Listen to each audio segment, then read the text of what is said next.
Icarus Station, my new home. Not that I had much of a home to go back to anyway. Just a cramped apartment in Houston, overflowing with books and half-finished research papers, most of which probably wouldn't be published anyway. That place always did smell of stale coffee and intellectual desperation. But up here, hanging in the void, desperation takes on a whole new flavor.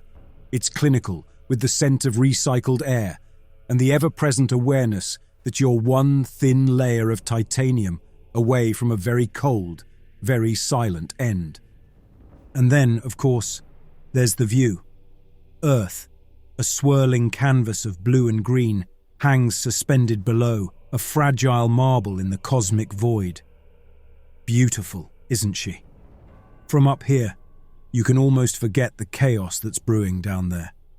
Almost.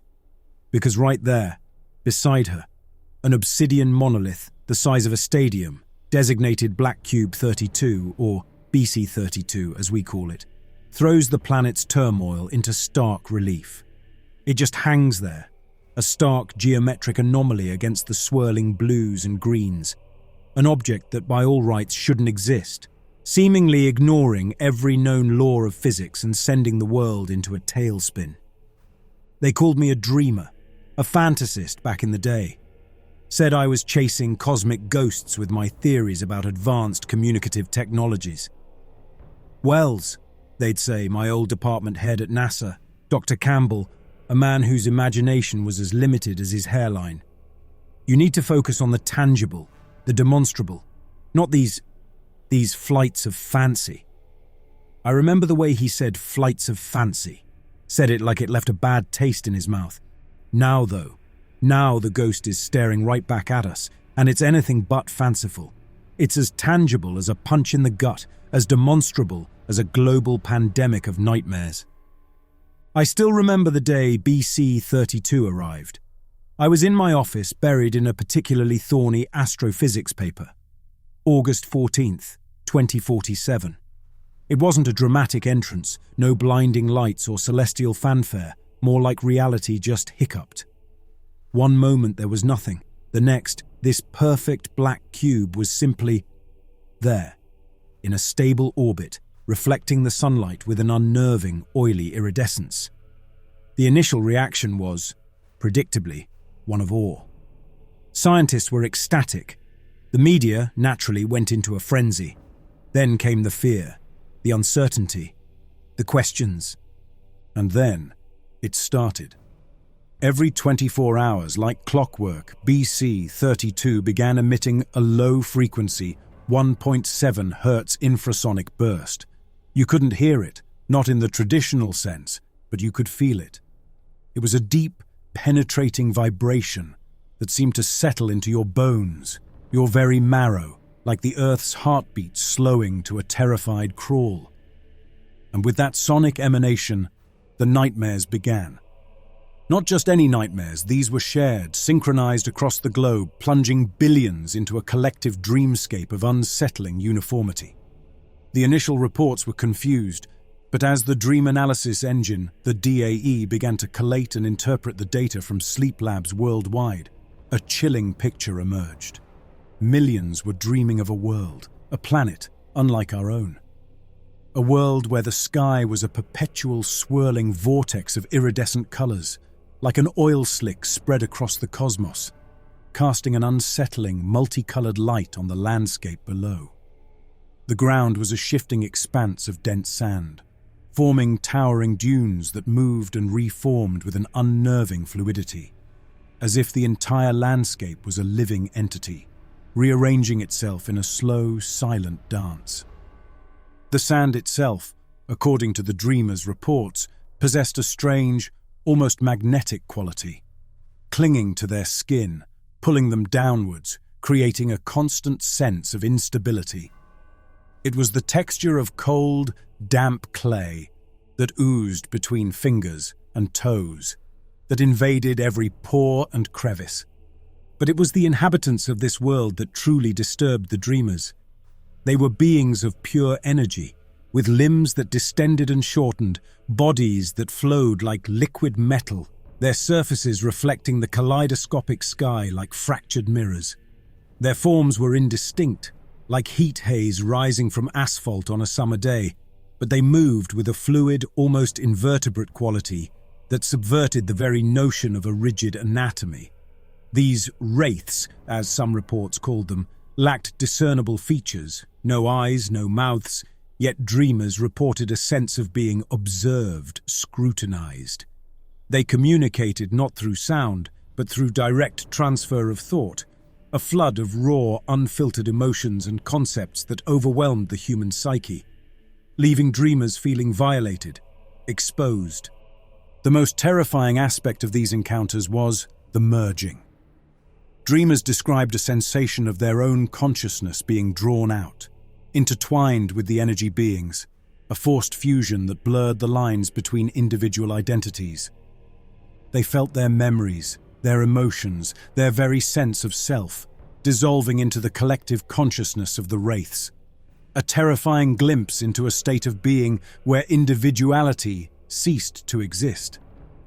This merging, this forced symbiosis, was accompanied by a profound sense of loss, a feeling of being subsumed, absorbed into something vast and unknowable.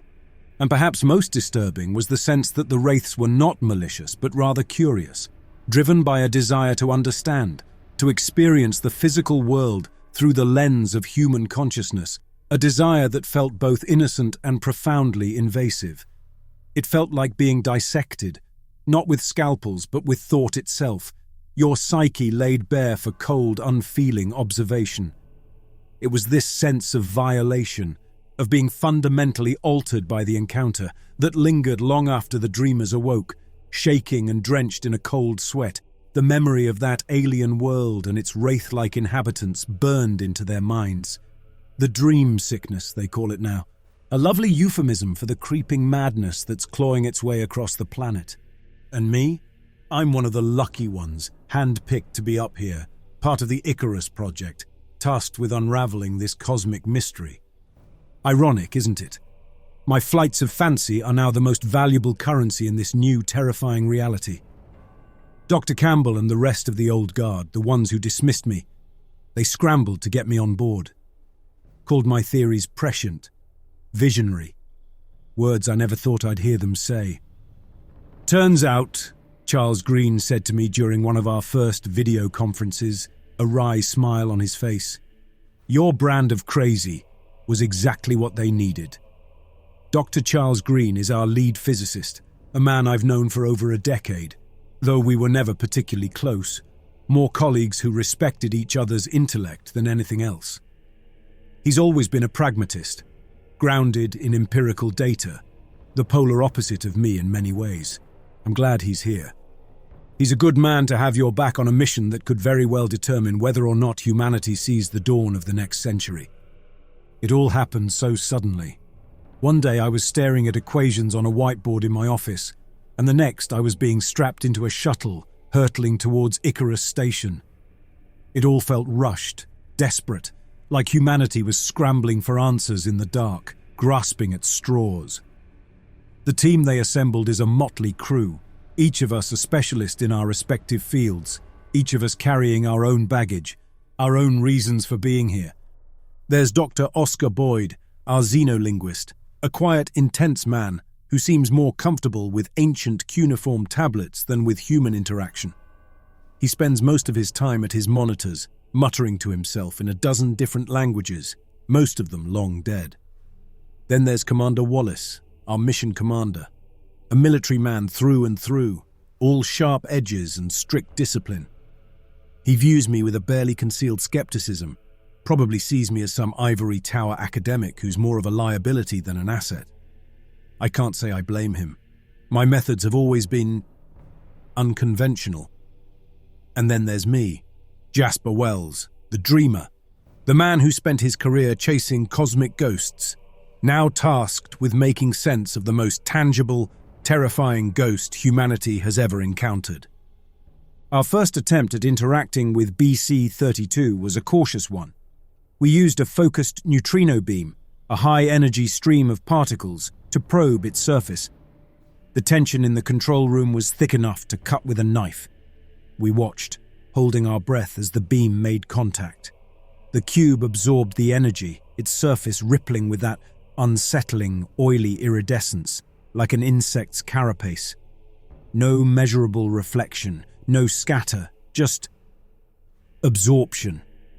It was our first real taste of the sheer, alien nature of this thing.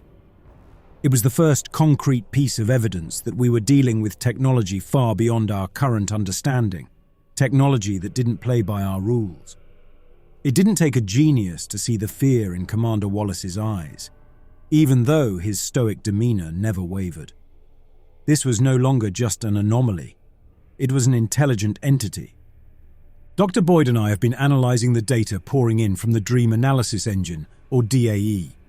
It's a sophisticated piece of software designed to sift through the mountains of data generated by the global network of sleep labs, looking for patterns, anomalies, anything that might give us a clue about what we're dealing with. What we're finding is disturbing. The dreams are remarkably consistent. The shifting dunes, the multicolored oily sky, and most significantly, the wraith-like energy beings.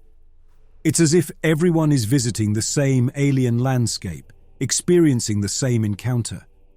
The beings communicated not through sound, but through a direct transfer of thought, a torrent of raw, unfiltered emotions and concepts that overwhelmed the human psyche, leaving dreamers feeling violated, exposed. This forced merging was accompanied by a profound sense of loss, a feeling of being subsumed, absorbed into something vast and unknowable. But it was the symbols that truly captivated us. They were intricate geometric patterns that manifested within the dreamscape, sometimes superimposed on the shifting sands, other times projected onto the oily, swirling sky like fleeting, three-dimensional tattoos. They resembled no known human language or mathematical system. The closest comparison I could conjure was a complex circuit diagram, but one designed by an intelligence far exceeding our own. Dr. Boyd, despite his vast knowledge of ancient languages and symbolic systems, was initially stumped. He spent days immersed in the DAE's recordings, his brow perpetually furrowed. "These aren't just random markings, Jasper," he'd said, tracing the outline of one of the symbols on the monitor with his finger. His voice hushed, with a mixture of awe and bewilderment. "There's a structure here, a syntax. It's a language or perhaps something more, a visual representation of concepts we haven't even begun to grasp." However, the symbols offered a different kind of challenge, a tangible, albeit cryptic form of communication that existed independently of the emotional content of the dreams. The DAE was able to isolate and catalogue these symbols, revealing recurring patterns and sequences, but their meaning remained elusive. "It's like a mathematical equation, Jasper," Dr. Boyd had mused, "but one that describes something beyond our current understanding of mathematics." Dr. Boyd, with his encyclopedic knowledge of ancient languages and symbolic systems, was particularly fascinated by the being's method of communication, that direct transfer of thought and emotion. He called it a form of pure, unadulterated information transfer, bypassing the limitations of spoken language, but admitted he'd never encountered anything like it, not even in the most esoteric of ancient texts. "Based on the initial data, I've formulated a preliminary hypothesis. I believe BC-32 is not just an object, but a vessel, a repository of encoded consciousness. I think those shared nightmares are a form of communication, a way for these alien minds to interact with us, to probe our brains, to study us, perhaps even to prepare us for something. The presence of those complex symbols within the dreamscape adds another layer to this theory. Are they a form of data packet, carrying information, perhaps even instructions, alongside the emotional content of the dreams? It's not just broadcasting, it's listening, learning, I told the team during our last briefing. It's rewriting our neural pathways, one nightmare at a time. Commander Wallace predictably dismissed it as pure speculation. Dr. Charles Green, to his credit, didn't dismiss it outright, but he wants more data, more evidence, particularly regarding the long-term effects of this merging on the human psyche, and a clearer understanding of the role those symbols play in the overall process. But I can feel it, in my gut, in my bones. This isn't a one-way observation. The cube is studying us too, and I have a terrible feeling it's learning a lot faster than we are. The low-frequency emissions from the cube are subtly changing, becoming more complex. I find myself staring at the cube for hours, mesmerized by its silent, watchful presence. And sometimes when I close my eyes, I see a shimmering outline, like heat haze superimposed on the darkness, a ghostly reminder of the wraith-like beings that haunt our collective dreams. I even feel it on my skin, like damp clay, shifting, pulling at my consciousness. We decided, despite my reservations, to intensify our efforts. Dr. Charles Green, backed by Commander Wallace, authorized the use of the infrasonic emitter array. It's a powerful tool designed to generate and focus infrasonic bursts, but using it on BC-32 feels like poking a sleeping giant with a very sharp stick. I argued against it, vehemently, voicing my concerns that we were provoking something we didn't understand, something that could have catastrophic consequences, but I was overruled. The majority wants to proceed, and frankly, I see their point. The world is on the brink of collapse. So here we are. The array is powering up, its low-frequency emissions directed at BC-32. We're poking the cosmic bear, and I have a sinking feeling it's about to wake up, and when it does, all hell is going to break loose. I grip the edge of the viewport and stare out at the black cube, that silent, mysterious sentinel hanging in the void. "What are you?" I whisper, the words lost in the recycled air. The only answer is the silence of space, a silence that feels heavier, more laden with meaning than ever before. It's the silence before the storm, the hush before the first note of a symphony of chaos. And I have a feeling we're about to have a front-row seat. As the infrasonic emitter array intensified its focus on BC-32, the oily iridescence on the cube's surface bloomed, spreading across its entire structure like a rapidly metastasizing cancer. It was beautiful in a grotesque sort of way, like an oil slick catching the light. But the beauty was overshadowed by a profound sense of wrongness. This was a violation, a fundamental disruption of the natural order, and the cube was reacting in kind. Down on Earth, the collective nightmare intensified. The DAE lit up like a Christmas tree, overwhelmed by the sheer volume of data pouring in from sleep labs around the globe. The dreamscape, once a relatively consistent, albeit disturbing landscape, fractured. The wraith-like energy beings became more distinct, their forms solidifying, their movements more purposeful. The dreamers reported a heightened sense of interaction, of being not just observed, but actively manipulated, their thoughts and emotions no longer their own.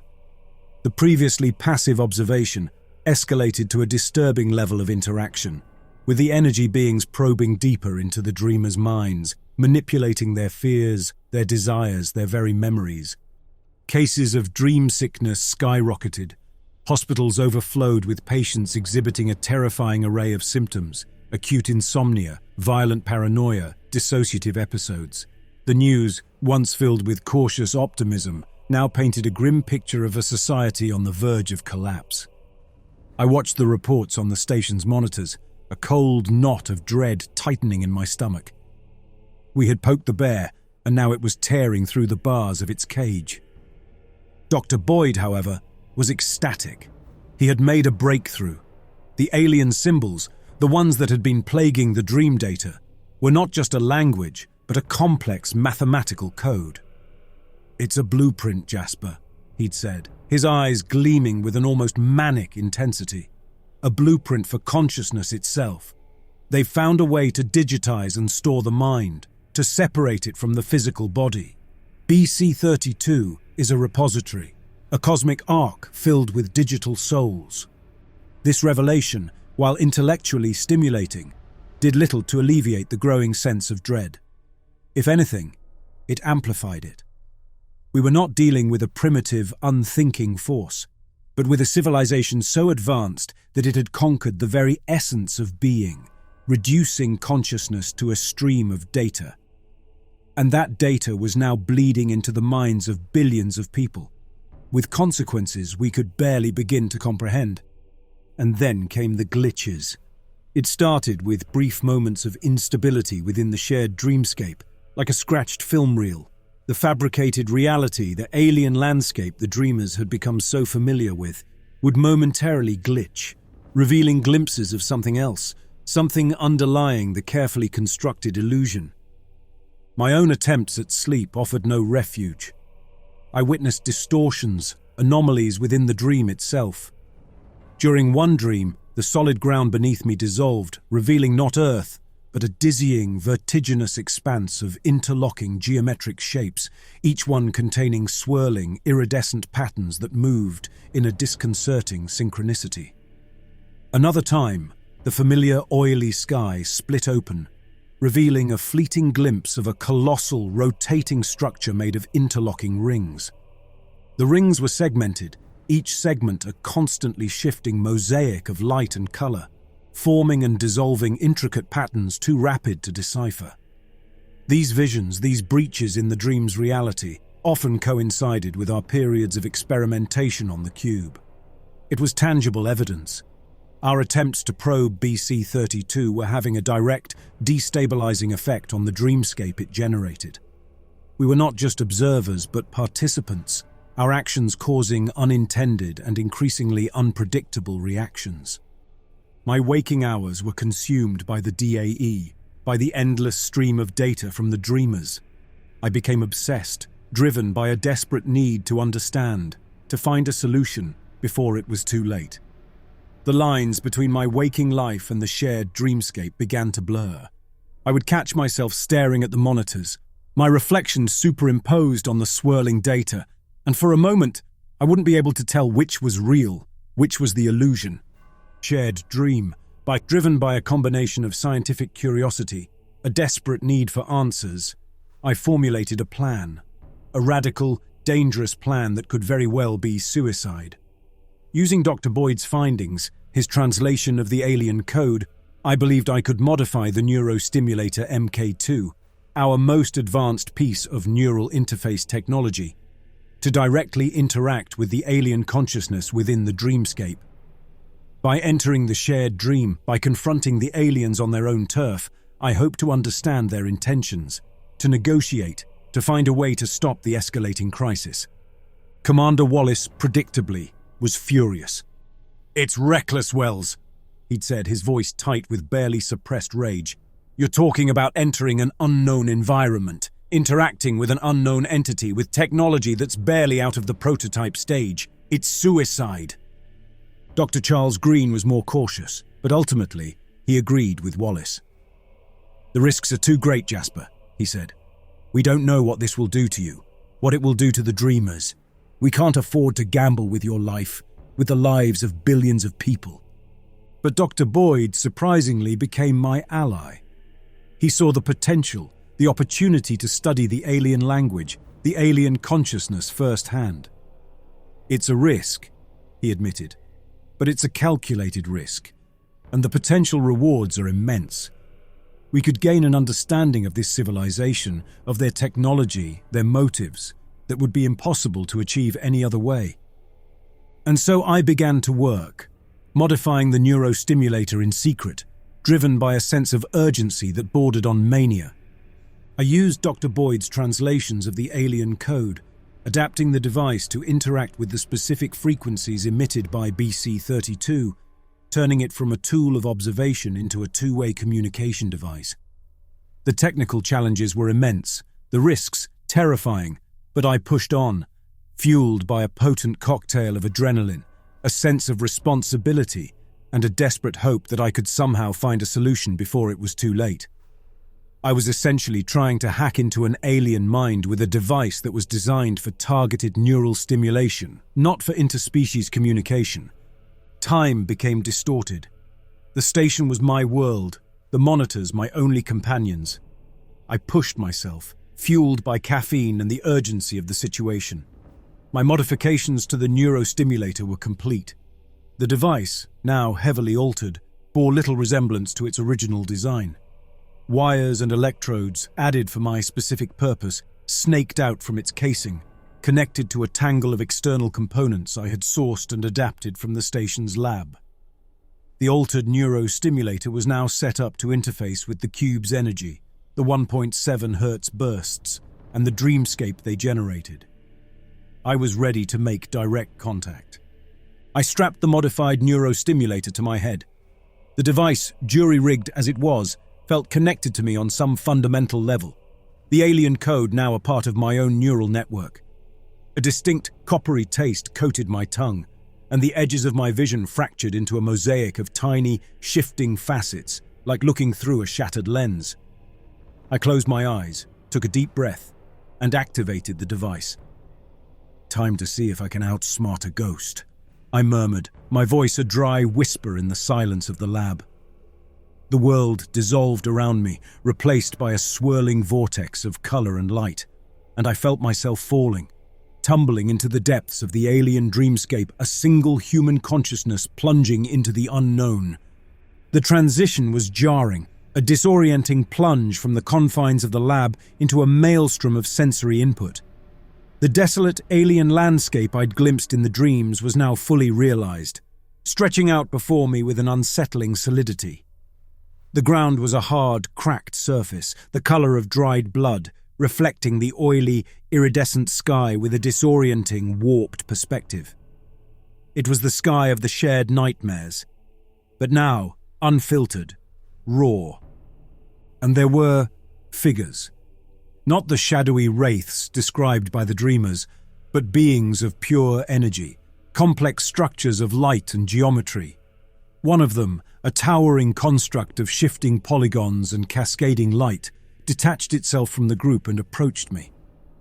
Its face was a constantly shifting mosaic of geometric patterns, a kaleidoscope of complex angles that created a visual paradox, both mesmerizing and deeply unsettling.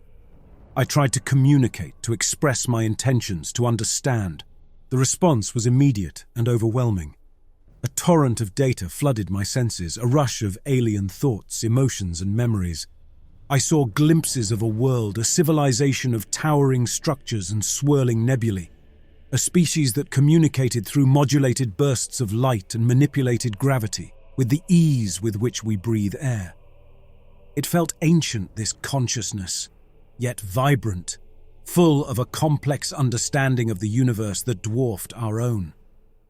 Driven by a desperate curiosity, I pushed further, deeper into the dreamscape.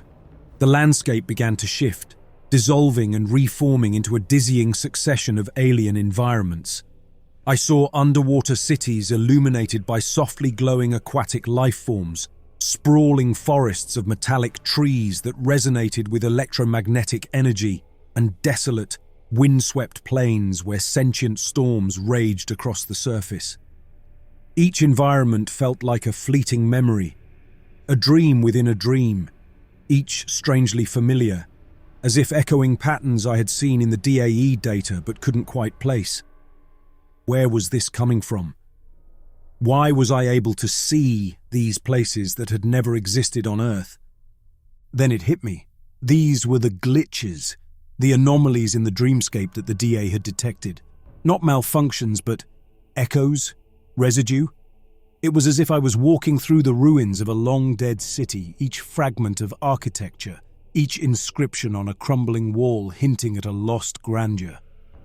But these ruins were not of stone and steel, but of thought and memory. The energy beings, were they connected to this? Was this their origin? There was something unsettling about these environments, these fleeting glimpses of other worlds. I found myself in a place that existed outside the normal laws of physics. It was an endless, ever-shifting archive. It wasn't a physical place, not in the traditional sense, but a construct of pure information, a place where thought, memory, and emotion were the building blocks of reality. Data streams flowed like rivers of light, merging and diverging in a complex, ever-changing pattern, Was this a library? A repository of knowledge? Here, the process became clearer. I witnessed as the consciousness I had initially encountered, beings of pure energy, began to unravel. Its intricate structure, its vibrant energy, was slowly being broken down. Its individuality eroded, its memories, emotions, and experiences stripped away and converted into something simpler, more fundamental. It was like watching a sandcastle being slowly dissolved by the tide, its intricate details, its unique form, reduced to its constituent grains. A horrifying realization began to dawn on me. The data streams, the rivers of light, they were not all the same. Different structures, different patterns, different flavors of consciousness. And the fragments of alien environments, the glitches, they matched these different streams.